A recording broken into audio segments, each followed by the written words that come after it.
আসসালামু আলাইকুম দর্শক বন্ধুরা, সবাই কেমন আছেন? আশা করছি যে যেখান থেকে দেখছেন অনেক ভালো আছেন।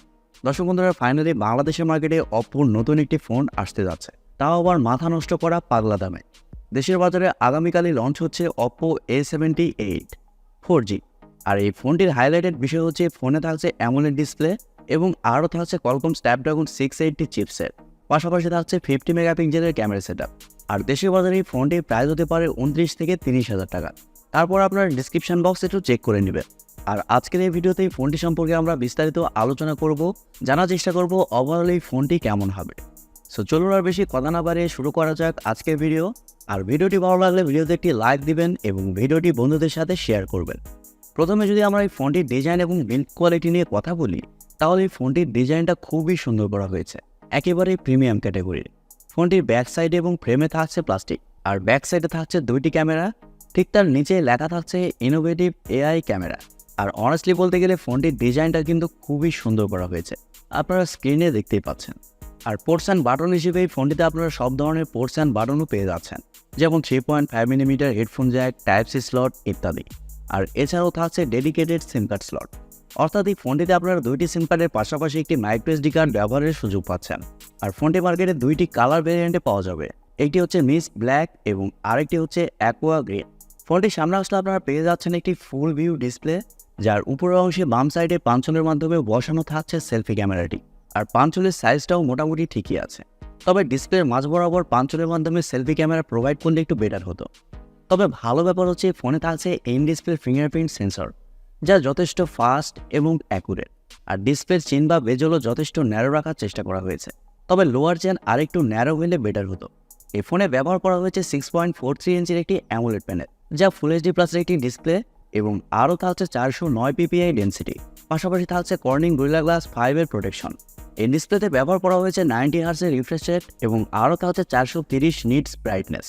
আর স্বাভাবিকভাবে অ্যামোলেড প্যানেল হওয়ার কারণে ডিসপ্লের কালার কোয়ালিটি খুবই ভালো হবে, ডিসপ্লেতে শার্পনেসের ঘাটতি আপনারা ফিল করবেন। পাশাপাশি 90 হার্টজের রিফ্রেশ রেট যেহেতু থাকছে, সেহেতু ডিসপ্লের টাচ রেসপন্সও যথেষ্ট ভালো হবে। তবে 120 হার্টজের রিফ্রেশ রেট হলে একটু বেটার হতো। আর এছাড়াও ডে লাইট কন্ডিশন ও ডিসপ্লেতে ব্রাইটনেসের ঘাটতি খুব একটা ফিল করবেন না, ডিসপ্লেটা যথেষ্ট ব্রাইট হবে।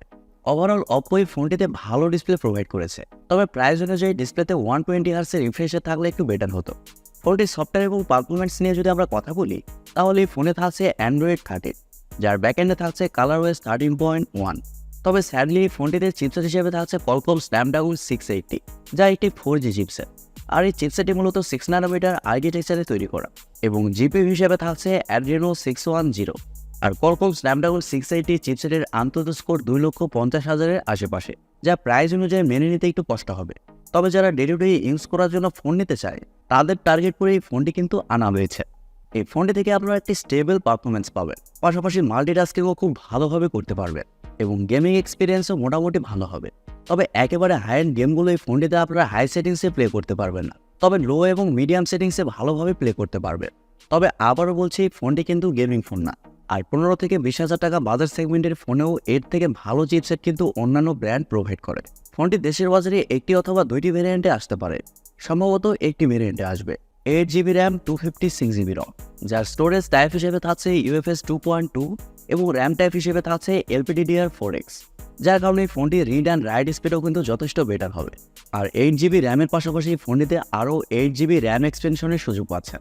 ফোনটির ক্যামেরা সেশন নিয়ে যদি আমরা কথা বলি, তাহলে এই ফোনটির ব্যাক সাইডে থাকছে দুইটি ক্যামেরা, যার মেন সেন্সর হিসেবে থাকছে 50 মেগাপিক্সেলের একটি ওয়াইড সেন্সর, যা f1.8 অ্যাপারচার, এবং সেকেন্ডে থাকছে 2 মেগাপিক্সেলের একটি ডেপথ সেন্সর, যা f2.4 অ্যাপারচার। আর ব্যাক ক্যামেরার ফিচার হিসেবে থাকছে এলইডি ফ্ল্যাশ, HDR, প্যানোরামা। তবে ব্যাক ক্যামেরাতে আপনারা শুধুমাত্র 1080p-তে 30 fps-এই শ্যুট করতে পারছেন। আর সেলফি ক্যামেরা হিসেবে এই ফোনে থাকছে 8 মেগাপিক্সেলের সেলফি ক্যামেরা, যা f2.0 অ্যাপারচার। আর সেলফি ক্যামেরা দিয়েও আপনারা শুধুমাত্র 1080p-তে 30 fps-এই শ্যুট করতে পারছেন, এখানে কিন্তু 4K বা 2K অপশনটা থাকছে না। আর ফটো কোয়ালিটির কথা বলতে গেলে এই ফোনটির ব্যাক ক্যামেরার মেন সেন্সরের ফটো কোয়ালিটি মোটামুটি অ্যাভারেজ। ক্যামেরা সেশন যে একেবারে আহামরি খুব বেশি ভালো দেওয়া হয়েছে এরকম না, এখানে কিন্তু আলট্রাওয়াইড সেন্সরটাও মিসিং। পাশাপাশি ব্যাক ক্যামেরাতে 4K অপশনটাও থাকছে না, আর OIS তো থাকছেই না। তবে এই ফোনটির একটি ভালো দিক হচ্ছে এই ফোনে থাকছে স্টেরিও স্পিকার সিস্টেম, এর কারণে এই ফোনটির অডিও কোয়ালিটি দুর্দান্ত হবে। আর এছাড়াও থাকছে ওয়াইফাই, ব্লুটুথ, জিপিএস এর মতো আরও অনেক ফিচার। এবং ইউএসবিতে থাকছে ইউএসবি টাইপ সি 2.0। ফোনটির ব্যাটারি এবং চার্জার নিয়ে কথা বলতে গেলে ফোনে থাকছে 5000 mAh-এর একটি ব্যাটারি এবং চার্জার হিসেবে থাকছে 67 ওয়াট।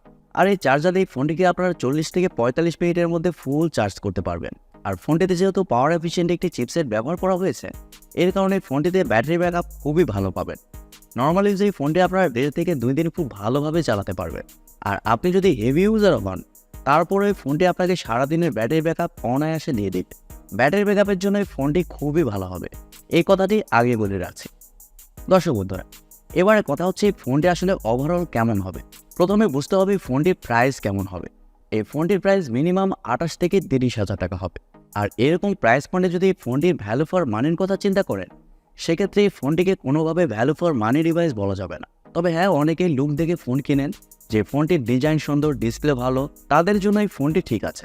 তবে ওভারঅল যারা একটি ভালো ফোন নিতে চান এবং ভালো গেমিং পারফরমেন্সের পাশাপাশি ভালো ক্যামেরা পারফরমেন্স চান, তাদের জন্য এই ফোনটি একদমই না। তবে যারা বেসিক ইউজার রয়েছেন, তাদের জন্য এই ফোনটি ভালো হবে। প্রিয় দর্শক বন্ধুরা, এই ছিল আজকের ভিডিওটি আপনাদের কাছে কেমন লেগেছে কমেন্ট করে অবশ্যই জানাবেন। আর ভিডিওটি যদি সত্যিই ভালো লেগে থাকে তাহলে টিভি টেকটিউব চ্যানেলটি সাবস্ক্রাইব করবেন এবং ভিডিওতে একটি লাইক দিবেন। সো আজকের মতো এই পর্যন্তই, দেখা হবে পরবর্তী কোনো নতুন ভিডিওতে। সবাই অনেক অনেক ভালো থাকবেন এবং সুস্থ থাকবেন। খোদা হাফেজ, টাটা।